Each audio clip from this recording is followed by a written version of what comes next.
I believe it was in our third vlog. It was the second night of our Georgia Traverse Overland adventure.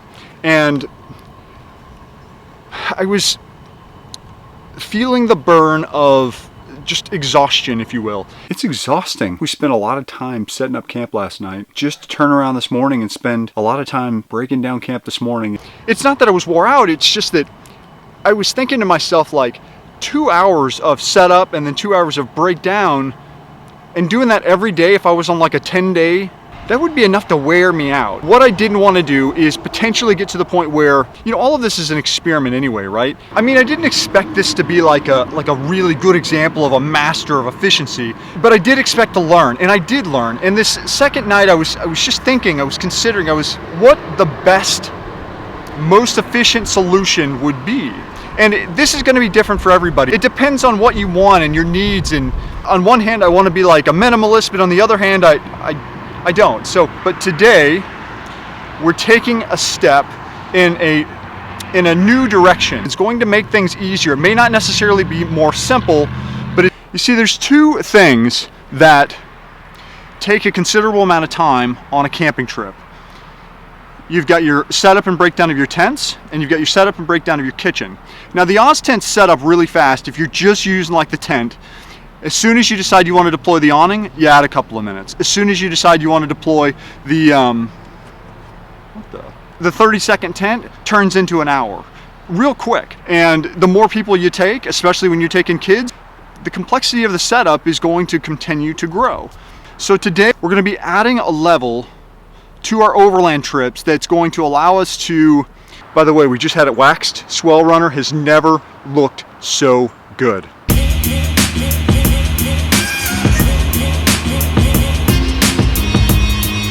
Look at how shiny he looks, or she. I wanted to make the two most time-consuming and difficult elements of setup and breakdown and camping easier. So I bought a trailer.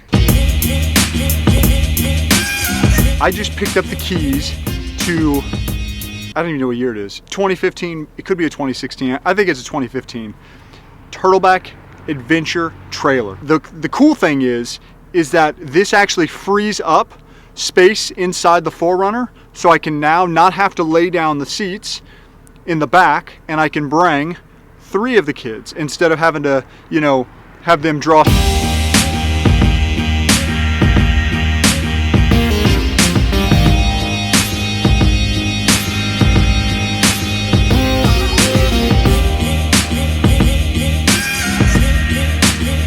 There's more storage here, and here's the other compartment so that you can have the pass-through storage. There's lighting in there, so all the way around the outside, right here, ground lights here.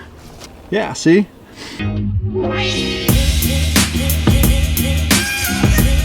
Drawers here for storage. Storage up here for utensils. A way to turn on your inverter right here. So you have power, and then you have light here, see? And I can turn on my water heater right here. It's got a gas water here that's hooked up to the main gas. One of the things I'm really looking forward to is getting up in the morning and washing my face. See? I have power over here, picnic table storage, and I can store an Oz tent right here if I need to. I never buy stuff like this. This is really going to change the way our overland travels go. I think it's going to make them so much easier and so much more efficient in so many ways.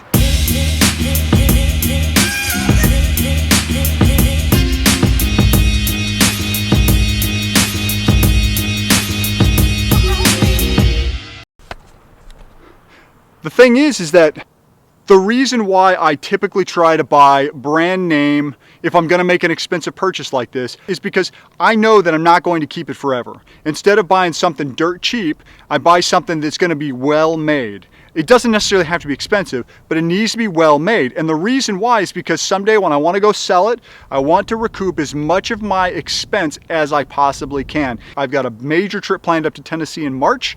I've got a major trip planned in May that might be a 2-week trip or 10-day trip. Anyway, so yeah.